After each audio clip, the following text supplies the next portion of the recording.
Hello and welcome to the New Orchard, a place where we explore thought-provoking ideas and attempt to delve into the minds of fascinating individuals. Today we have a very special guest, Peter Hitchens, a renowned British journalist, author and columnist. Peter is known for his insightful commentary on politics, religion and all kinds of societal issues. Peter rose to prominence through his long and distinguished career in journalism, writing for publications such as The Spectator and The Mail on Sunday. His bold and contrarian perspective challenged conventional wisdom and provoked critical thinking, and they most certainly have provoked critical thinking in me over the years. The reason why I invited Mr. Hitchens was to talk to him about one of his many books, and to get an opportunity to ask a few questions I couldn't find answers to anywhere, despite him talking about his work on numerous TV shows and podcasts over the last few decades.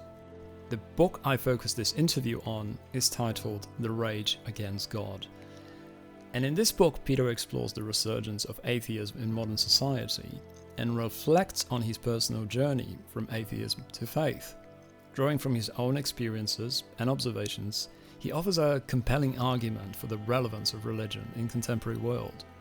As some of you might know, Peter had a brother, Christopher, who was a superstar in the atheist circles. Christopher sadly and unfortunately died of cancer in December 2011.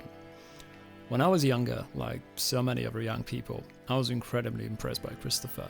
His sharpness of intellect, his take-no-BS attitude in conversations and debates, his wit, and his, what I thought then, original point of view on so many things. With time though, as I was getting older, I found Peter's writing a lot more interesting. I gradually started appreciating the depth of his thinking across so many different things. To be honest, when I was really planning this interview, I was tempted to focus the entire interview on the tension between the two brothers. After all, Christopher is the author of the critically acclaimed God is Not Great, a book I also read upon its release back in 2007. I thought, what could be more interesting than an exploration of tension between God is Not Great and the rage against God? But then I've realized that this has been done many times before by much more skilled interviewers than my inexperienced self, and I've decided to pivot and focus purely on Peter's book instead. Most of you should know who Peter Hitchens is, but for those who don't, it's worth also mentioning some of the other books that he has written, and these include The Abolition of Britain, The War We Never Fought, and The Phony Victory. Each of these books delves deep into pressing issues facing society, and challenging readers to re-evaluate their perspectives and assumptions. He offers perspectives that, to me at least, are definitely worth exploring if one wants to get closer to a more complete picture of understanding of what is happening on both sides of the fence. Compared to some of the other episodes I have already released or will be releasing in the future, this is a relatively short interview. I've had so many questions for Peter, but in the end I did cut them down quite substantially because we simply didn't have that much time on the day. I'll try to get him back sometime in the future for a longer conversation. Thank you for joining us today as we try to explore the themes of his book, The Rage Against God, and gaining insights into his unique perspectives on faith, society, and the human condition. Alright, let's get into it. Warm welcome, Mr. Hitchens. I'm so glad you've accepted the invite to appear on the show. We're here to talk about The Rage Against God, the book that you've written and published back in 2010. What made you write this book? Well, I was pestered incessantly by a publisher to do so. I would never have done it otherwise. I went to a debate with my late brother in Grand Rapids, Michigan. It's a ridiculous, unsatisfactory debate, which is on the internet to this day, and which people watch to my complete bafflement because it's so bad, in which I'd had a previous debate with my brother back in London in 1999, which is much more interesting, which hardly anyone knows about. But this one, for some reason, has gone semi-viral, and there it is. It's a complete non-meeting of minds. The hilarious thing about it, if you'll meet, is that if you watch it carefully, you'll see it from time to time. I actually get off the platform and go down to the audience. The problem being the acoustics of the room was so bad that a lot of the time I couldn't hear what Crystal was saying. He had the same problem with me, but it didn't matter to him because all he was doing was performing. It was the first time I realized that he'd become an atheist rock star in the United States. I had no idea before. I'd gone over expecting it to be a fairly pleasant evening with an audience of, say, a couple of hundred people, and found myself in a room of 1,000 people, all of whom hated me, not for any specific reason, but because they'd come to hear Christopher and I was in the way. And after it, I was approached by a very nice person from a big religious publisher, Zondervan, which is based in Grand Rapids, Michigan. And they said, would you like to write a book about your position on God? I said, no, thank you very much. They had this idea, I think, that the name Hitchens would create a splash. I thought probably not. And they went on and on and on at me until eventually I caved in and wrote it. I've never had such struggle writing a book. In the end, I was on the point of giving up when my eldest son, Daniel, intervened and helped me straighten it out so it became publishable. But that's the history of it. When I was younger, like so many of my friends, I have followed your brother, Christopher, and I thought I've seen most of the debates. So it's interesting to hear from you that there's another one he did with you. I had no idea that existed. No, nobody knows. It's extraordinary. It was actually put on the screen by C-SPAN, the American Public Service Broadcasting Channel, and you could find it quite easily on the internet if you know that it's there. But people don't know it's there and don't look at it. It's far more interesting and entertaining than the Grand Rapids one. I will find that debate on YouTube and put a link in the show notes so listeners can check it out. That's super interesting. I've heard you say this once. Books that are easy to read are very, very hard to write. Now, for me, it was very easy to get through The Rage Against God, but it sounds like it was an absolute nightmare for you to write. I very nearly gave up on more than one occasion. I didn't really want to write it. I'm very glad you didn't give up on writing this book, and I'm glad your son helped you with it.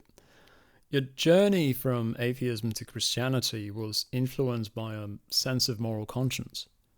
Could you maybe elaborate on how your understanding of morality has evolved throughout this journey and how it informs your perspectives on faith in society today? Well, it's very simple. I'd adopted an atheist position in my teens because I didn't want to be troubled by morality, thank you very much. And so many people do this. It's not at all unique or uncommon. They decide that they've been living their lives according to a set of rules, which is, as far as they're concerned, is founded on nothing. And they decide they're going to henceforth live their lives according to what they want to do, which is very tempting. And that's what I did. And then as life proceeded in various boring, predictable, and cliched ways, which I won't discuss because they are both tedious and private, I realized that this wasn't actually a very satisfactory way of conducting life.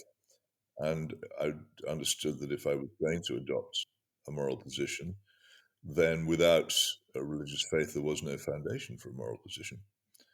And therefore, I had to rediscover and reconstruct, and in some cases, construct for the first time religious faith. Because if you're brought up in the assumption, as I was, that you're a Christian, it's Christian society, people don't take all that much trouble to go to the bottom of things and say, this is why we assume these things.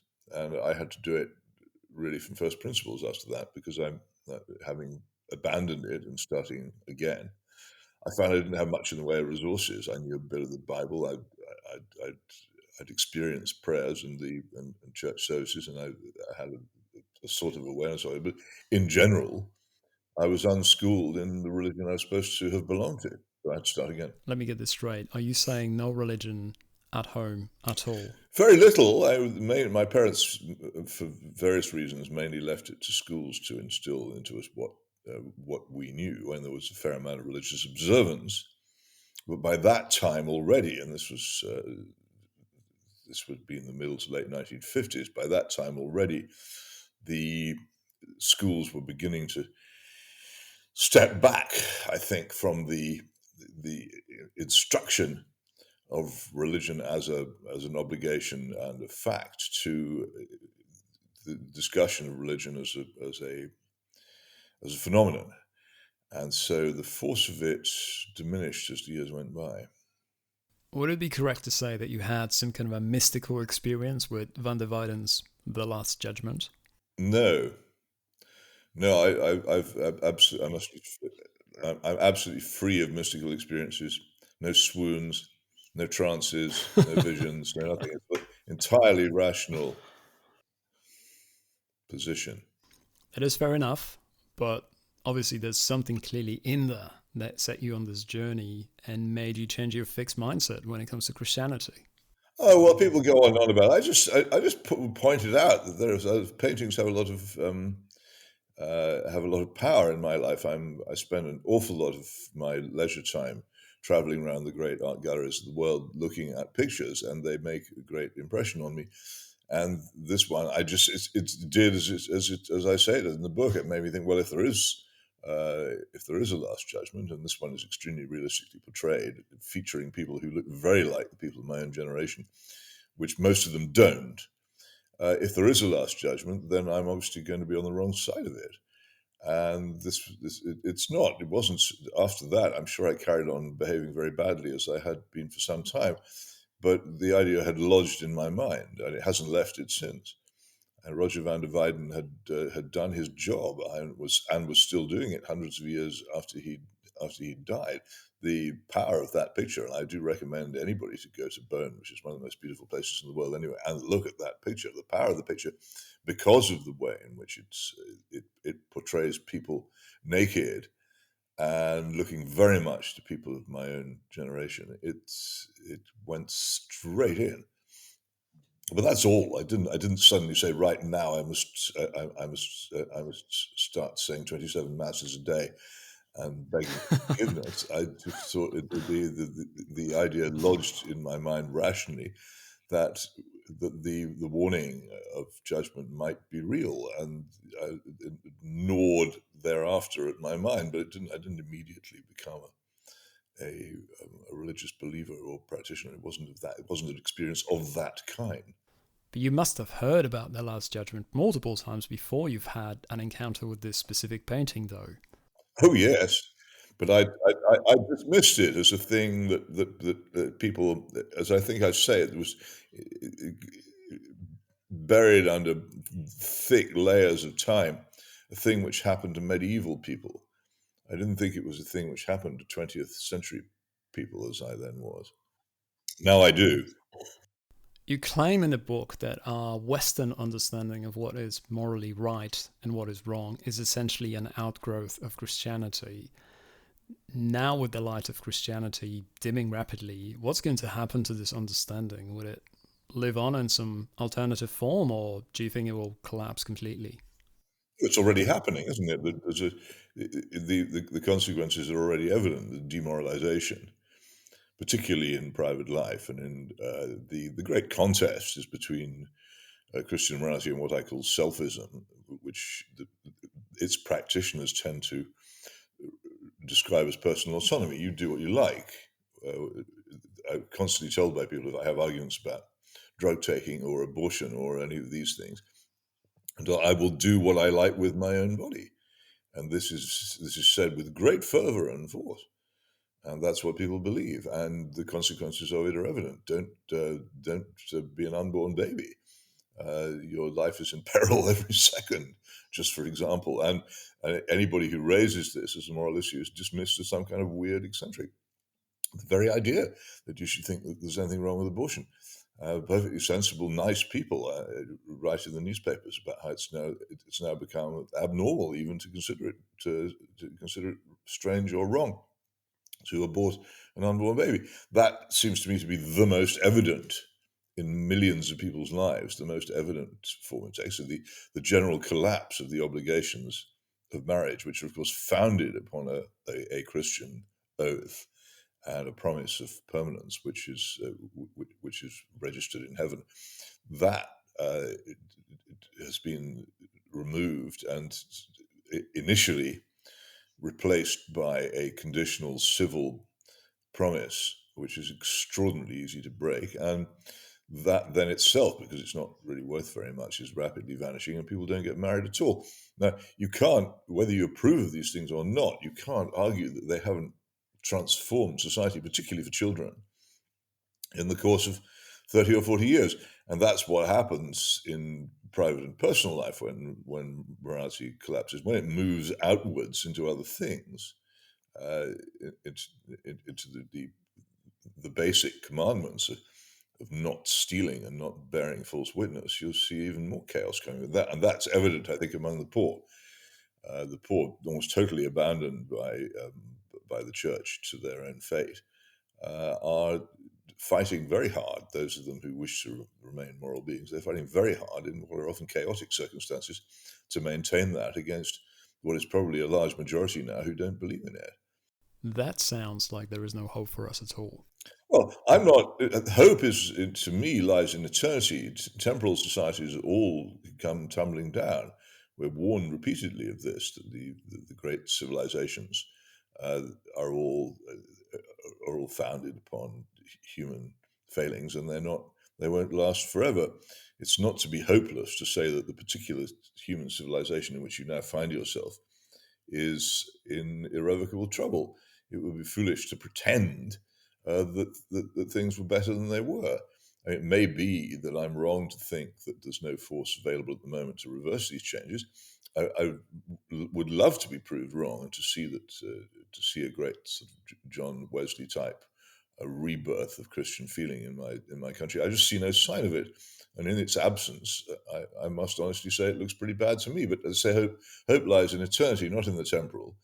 And many of the people who've had the most shining hope of salvation have been people living in the most appalling circumstances, material circumstances and temporal circumstances, because I say the hope lies in. There's nothing to be realistic about present material and temporal times is not to abandon hope. To abandon hope would say, well, I don't believe that there is a kingdom of heaven, and I don't believe that there is salvation. I don't believe there is judgment. And the problem with judgment is this. This is why it's such a fascinating subject. I think most of us have, and it's like conscience. It's something which mysteriously lies within us. Have a furious desire for justice, and you see an injustice done, you feel almost physical passion to right it, even if you have no power to do so. And the problem with desiring justice for other people is you cannot do that without also desiring justice for yourself, which may be a good deal less convenient.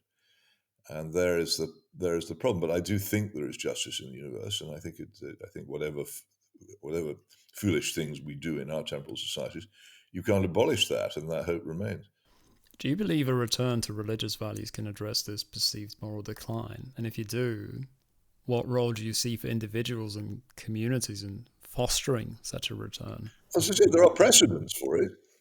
It can happen, particularly the period of John Wesley, the most extraordinary period of English history, the remoralization of a country gone to decay, and absolutely amazing.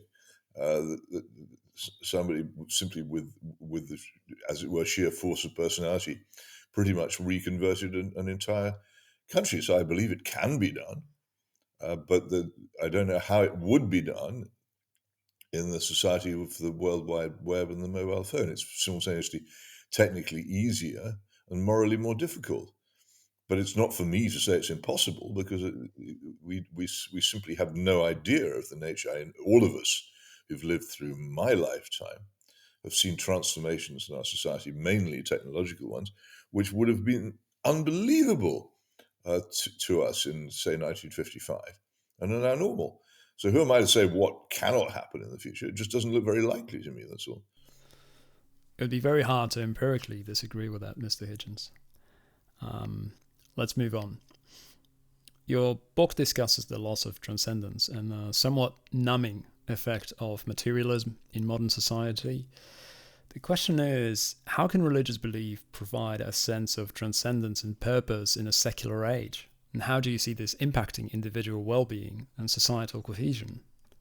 Gosh, I mean, I wouldn't ask the question like that, so I can't really answer it like that. I think that if the Christian religion does not present itself as being otherworldly, then people will be less interested in it. And I think there's been a great movement towards secularizing religion into a kind of bureaucratic banality over the past 50 or 60 years. I've been engaged in this particularly because of the absolute determination of the Church of England to spit on its luck and to destroy as much of the beauty of its worship and scripture as it possibly can. So that if you attend an Anglican church now, the prayers will be in baby talk language without poetry or beauty, and the passages from scripture will be snippets read from books apparently written by artificial intelligence, more artificial than intelligent in this case, dull, flat prose without any power in it, and the same in many cases goes for the music. And where they can get their hands on the architecture and mess that up, they do the same.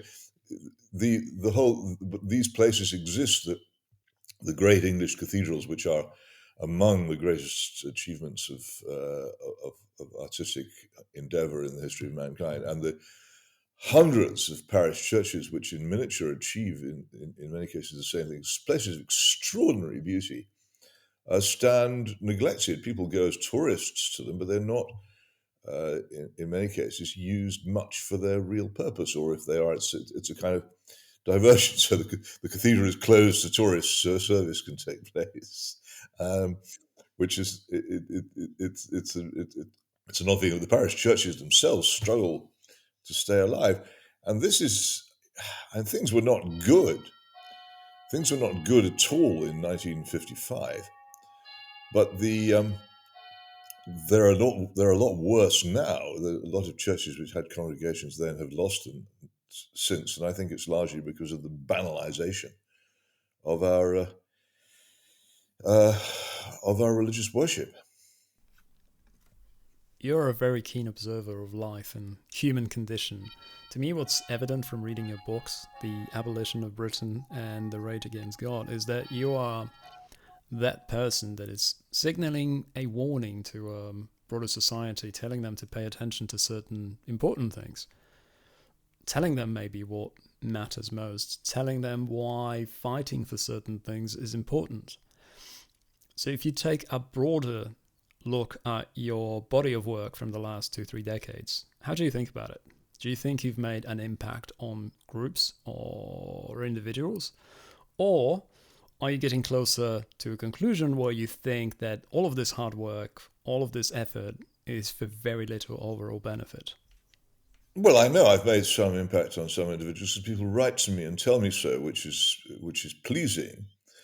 But in terms of the sort of impact, you know, from time to time, you read the reviews, you read the newspapers, you listen to conversation. There are books current in public discussion, which everybody has heard of, and people at least feel the need to pretend to have read, and therefore they make some major impact on society and are powerful in their effect. I'm nowhere near that. The numbers of people who buy my books are tiny by comparison with bestsellers. My books are seldom reviewed. If they are reviewed, they're generally abused. So I've had a small impact, I no doubt, but maybe that was what I was intended to do.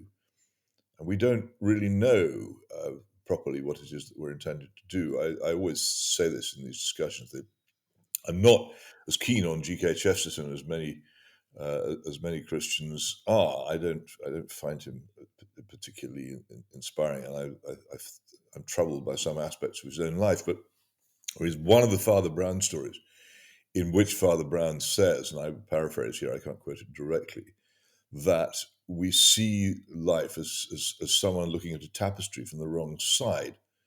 We don't understand what the pattern is.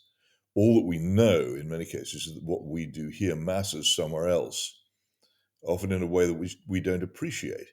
So maybe my entire purpose in life in writing these books has been to reach perhaps 2 or 3 dozen people, who, one or two of whom in many years from now will do things of enormous importance which they wouldn't have done if they hadn't read my books. That's all. It's something you have to think. Was your entire purpose in life to influence other people, or to be the parents or grandparents of other people? Is your own life, in fact, just a trivial comic of absolutely no importance at all, and all your actions, which you thought were so vital, marginal notes, but they had unknown to you, some effect which is what you were put on earth to achieve. I think we have to think of ourselves in that way. I really like that answer because it shows humility, but also it's filled with hope. All right, just mindful of time, let's move on to the next question. You've been quite critical of the new atheist movement and its proponents, such as Richard Dawkins and obviously your brother Christopher. What do you see as the fundamental flaws in the arguments against religion, and how does the Rage Against God offer a counterpoint to their perspectives? I don't think their arguments are flawed particularly. Their arguments are very original or new. I think one of the striking things about them is you go back to people such as Ingersoll in the 19th century, the attacks on the Christian religion, and nothing new. The fool hath said in his heart, there is no God. It's not atheism. It's not a new discovery. I don't think it was fantastic for the publishing industry that these people all started writing at the same time. And it was fantastic also for the Christian church if it was interested, because it made the discussion of religion much easier. And in fact, for someone like me, it's always been much easier to be an anti-theist than it would be to be a Christian apologist, because I'm not really that good at being a Christian apologist or that keen on being it. But attacking the arguments of atheists is easy. But the key to any discussion is to recognize that we're discussing the unknowable, and therefore what you're basically arguing about is your opinion or mine. I would say that the opinion which says that the universe is created and has a purpose and contains justice is a preferable position to take if you're trying to work out how to live, and this is what we want to know, how to live and how to be good, than the belief that the universe is a vast, pointless cosmic car crash in which nothing that you do matters beyond its own immediate effects on you. This seems to be obvious to me. I think the problem with having been an atheist, I think the problem with so many of the atheist apologists is that they don't really, the best selling point for atheism is be an atheist, live your life exactly as you wish, don't be bothered by these tedious moralizers, you can do what you want. But they don't seem to want to say that, even though it's what they really mean. And therefore they're stuck. Whereas I can say what I really mean. I say I want to live in a purposeful universe, because that's the only way I can comfortably live, and the only way in which anything that I do has any meaning. Otherwise, why read a book? Why write a book? Why get up in the morning? Why do a job? Why bother to revise what you've written until it's better than it was when you started? Why care about artistic endeavor? Why be moved by architecture or music? None of it matters in a pointless universe. And also, where are you to be without a belief in a created and purposeful universe? It's just like standing in the middle of the North York Moors without a map, not knowing where you are or where to go. You don't even know what the name of that hill on the horizon is or which way to turn. It's a useless position to be in. But on the other hand, that is the corollary of believing that you're free to do exactly as you will, and that the only commandment is do what thou wilt. But they can't be honest about it, and that's where they ran out. And there's so many. Any Christian person can attack the churches. I mean, it's not as if I'm in favor of child abuse, for goodness sake. I'm as against it as they are. It's a terrible, disastrous failing in the churches that priests and ministers have abused children. It's disgusting. But it doesn't actually, it's a failing in humanity. It doesn't actually mean that the church is discredited. And what the church is doing is it's offering a belief about the unknowable and a choice. And all choices are made but on the basis of desire. What do you desire? So it's been fascinating to have the argument. I'm very glad that so many people have done so very well out of it, and I'm also very glad that it's revived in the public sphere. The issue of whether it's worth believing or not, it might conceivably be the trigger of the religious revival we were discussing earlier. So I'm glad of it. And the idea that either side can can go into a debate and beat the other is ridiculous. There is no, you can't, God isn't going to come on the stage at the end and say, well, actually, chaps, I don't exist. Thanks to the brilliant argument of Richard Dawkins or whoever it is, I'm resigning and there is no God. Don't believe it. That's not going to happen, nor is the other thing going to happen either. You're stuck with it. You in the end, you believe what it is you chose to believe in, and then you have to answer the question, why do you choose to believe it? Would it be fair to say that it is deeply irresponsible for atheists to promote their ideology without understanding the foundational structures of religious faith?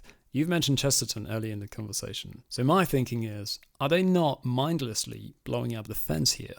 Well, I mean, I think some of them understand it very well. Irresponsible to whom? If you believe what they believe, then they have no responsibility to promote to promote an absolute morality, do they? So no, but they must be judged to begin with on their own terms. On their own terms, they're only doing what they're supposed to do. I I think we ought to pray for them because I think they're grievously mistaken and are taking themselves down the pathway to the eternal bonfire. But uh, because they believe what they believe, then they must do as courageously and articulately as they can what they do.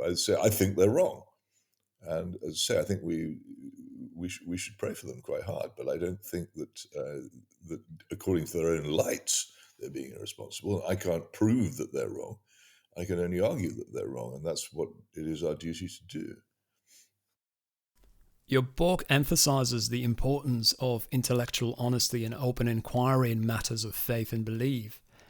What would your guidance be when it comes to navigating the tension between faith and reason? And how can individuals reconcile religious belief with critical thinking and healthy skepticism? I don't think there is any tension between faith and reason.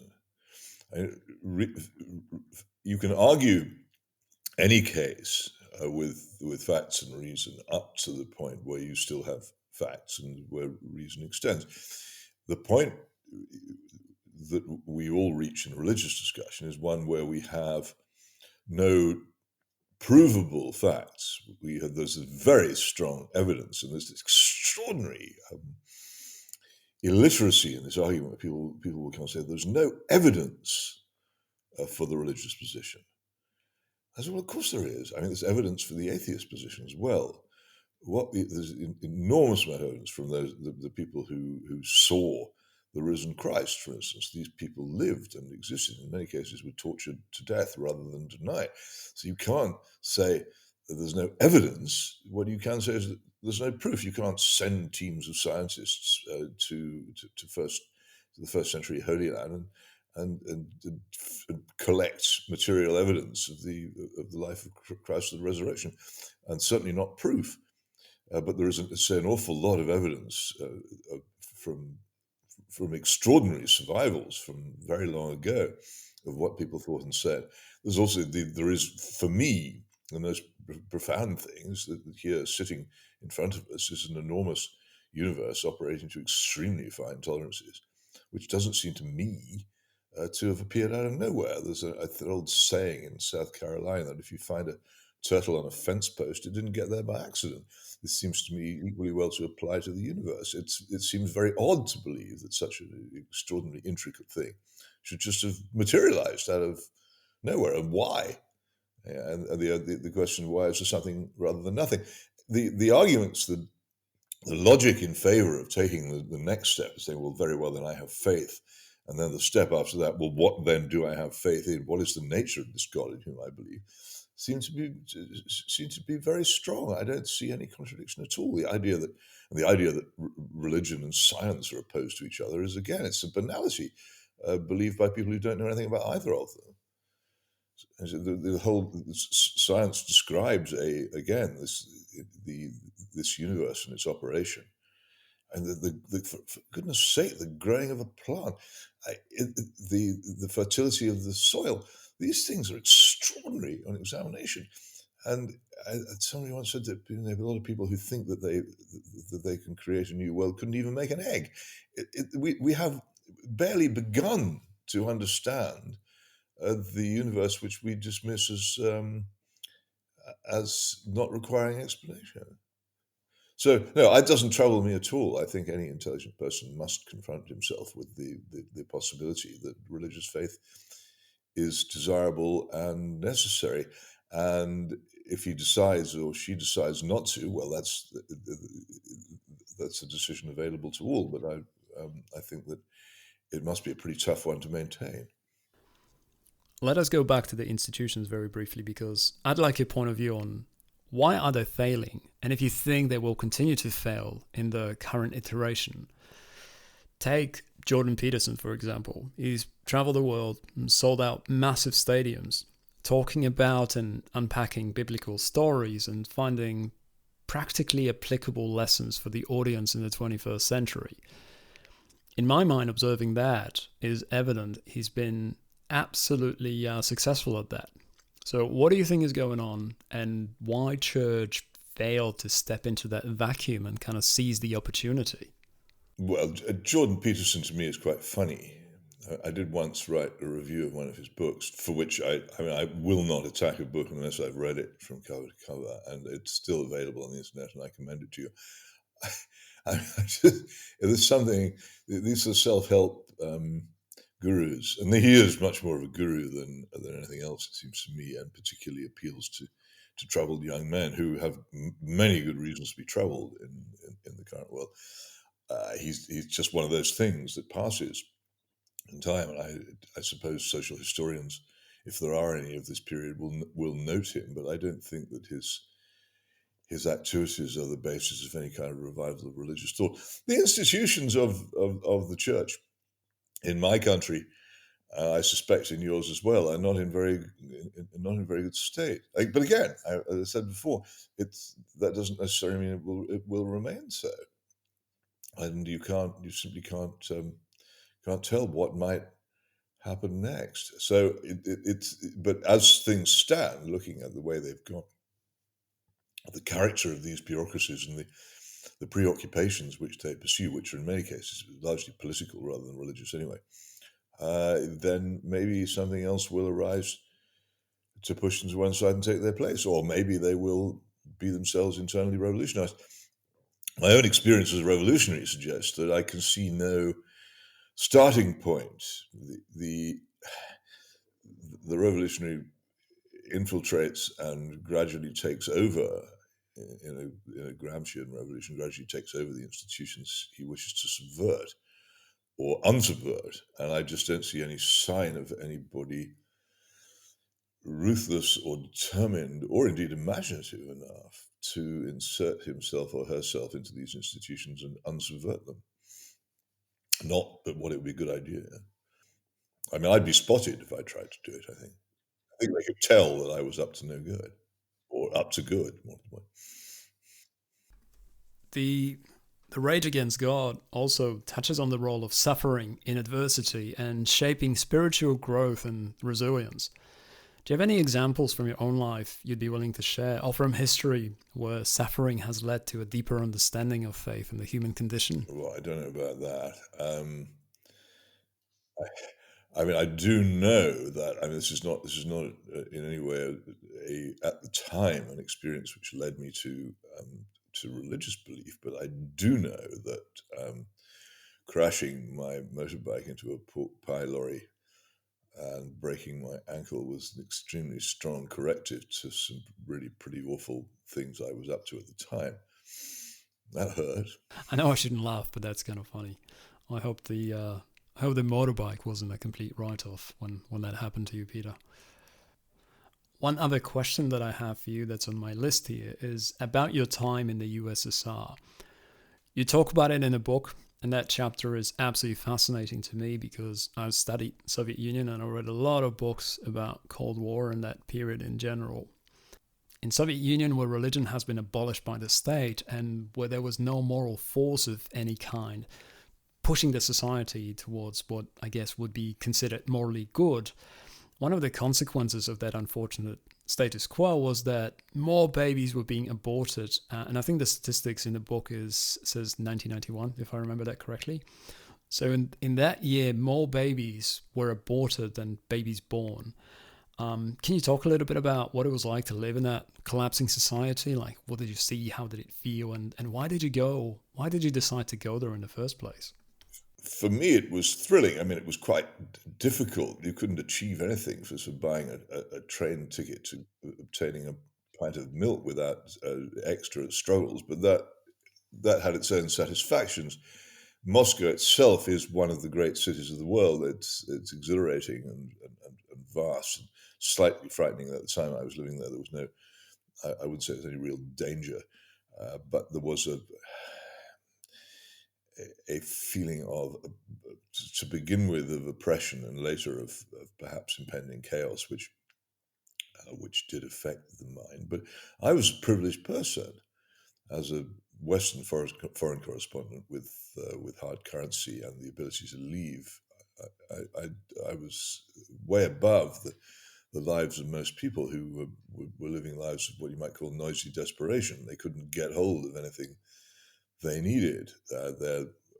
As the collapse of communism proceeded, their jobs and their careers and their livelihoods and their savings and their even the places where they lived were under threat. It was absolutely horrible for them, the world which had been constructed around them. But the other thing you have to remember is that the people tended to think of communist societies as being bleak and grey with shortages of consumer goods and the whole thing superintended by the secret police. And all this was true, and they were also extraordinarily polluted, despite the weird belief of the left that they were better at keeping the planet clean than anybody else. In fact, the most left-wing states were always the most polluted. The air was filthy. Everything was filthy. Moscow was one of the dirtiest places I ever lived, and that's including the air that we breathe. So there was all that going on, but the real profound difference, as it now seems to me, lay in the fundamental morality, particularly of the family, and the abortion statistics, where abortions outnumbered live births, summarized this very well. The state had supplanted the married family as the main institution of life. People were more responsible, answerable to, and in the power of the state than they were to private life. And Christian morality, although there were a small number of devout Christians still fighting on, by and large been abolished. And most of the intelligent, educated, literate people I knew, the Russians I knew, I didn't blame them for this because they'd been relentlessly educated or miseducated in this way since their earliest years.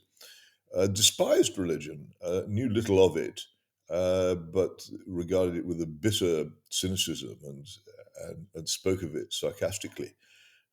It was tragic, but it was so. And the thing which I often point out to people and try to explain just how different a communist society is to a non-communist society is the way in which children in the Soviet Union were brought up to admire the horrendous Pavlik Morozov, the child who betrayed his own parents to the secret police.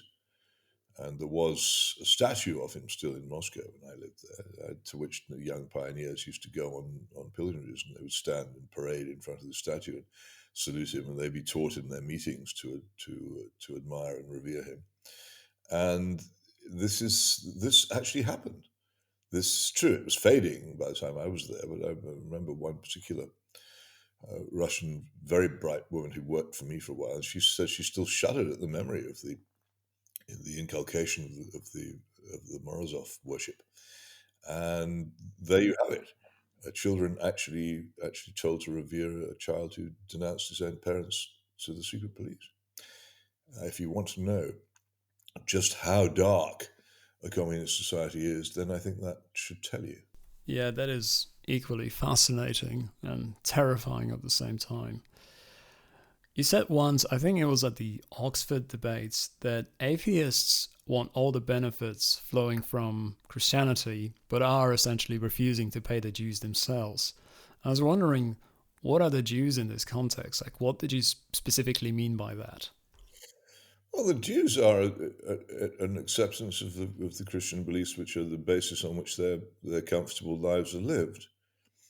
And it's noticeable that all the prominent atheists I've ever known have lived in very pleasant houses in very nice parts of town, and they would be appalled if those who served them, whether the plumber or the electrician or the places from which they bought their goods, treated them with dishonesty and robbed them.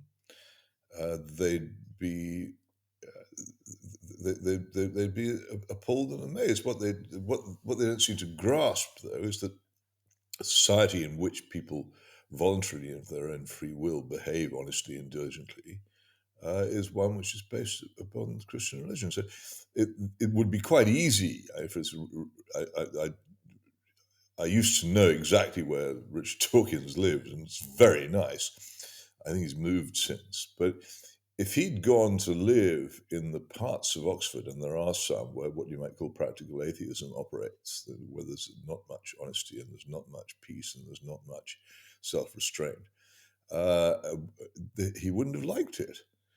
But the thing is that they don't, and this is one of the reasons why atheists, as I was discussing earlier, don't come out and say openly that this suits me very well because I can do what I like, because they're very happy to do what they like, but they would be quite displeased if everybody else did what they liked too.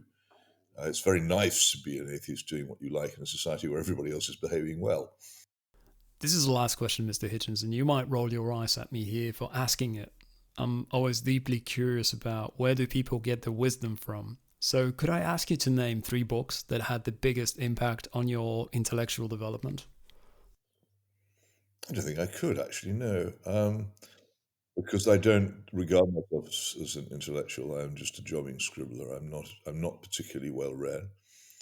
I'm not particularly well educated by my own standards, by the standards of my own generation. I sabotaged a lot of my own education. There are large missing areas from it.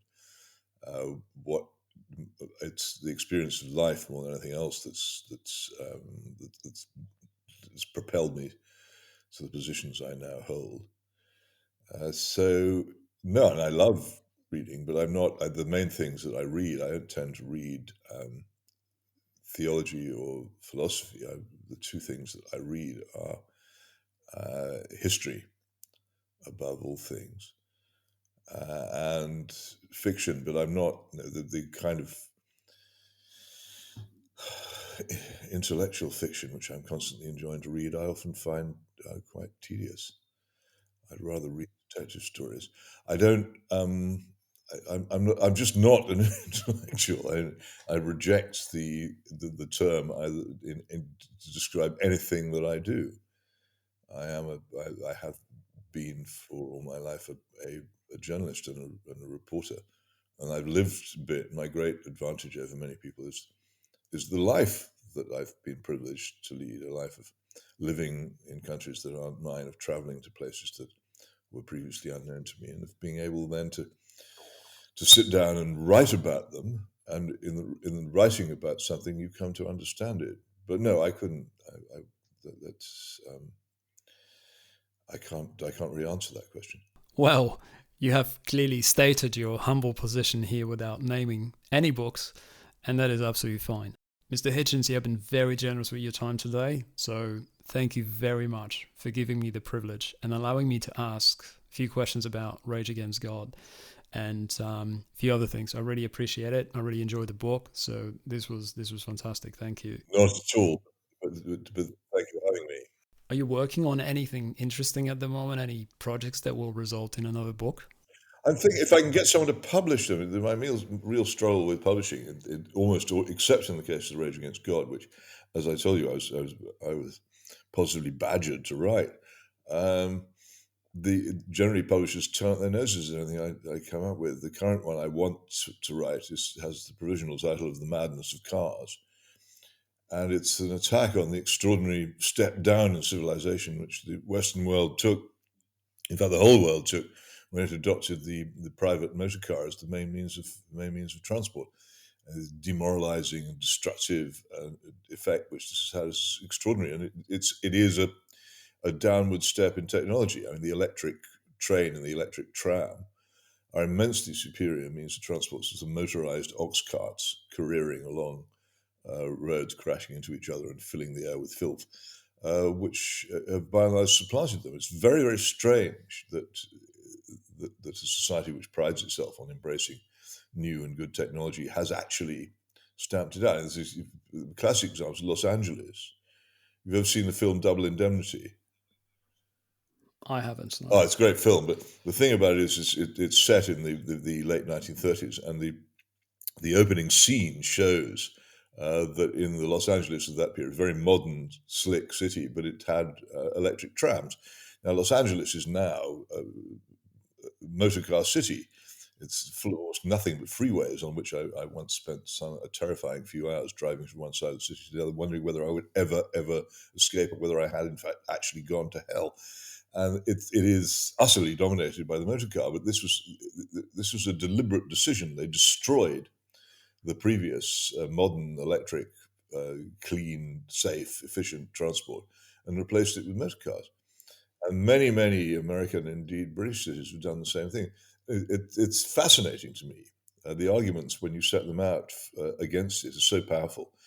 It's fascinating that this has happened and there's been so little criticism of it. So that's what I want to write about. But whether anyone will want to publish it's another matter. Oh, I'm sure you can find a small publisher for a book like that. Oh, you think so? I honestly, it's not that easy.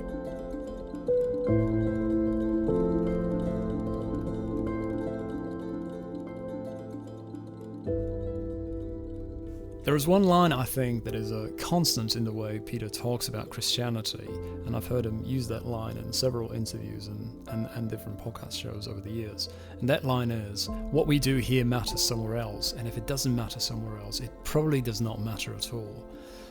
I've heard him use that statement several times, as said before, and he said it again today.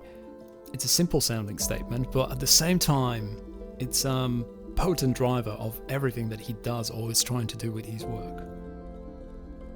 As always, cast your eyes over the show notes. There you will find links to the C-SPAN debate with his brother Christopher. You'll also find a link to the story of Pavlik Morozov, the story he mentioned about the boy in the Soviet Union.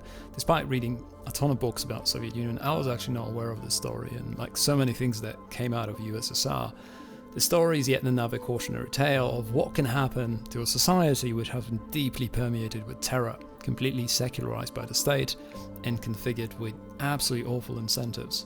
I have also included a link to John Wesley's concept of faith as conscious state, as some of you might be interested in getting familiar with that text. Thank you for listening, and see you next time.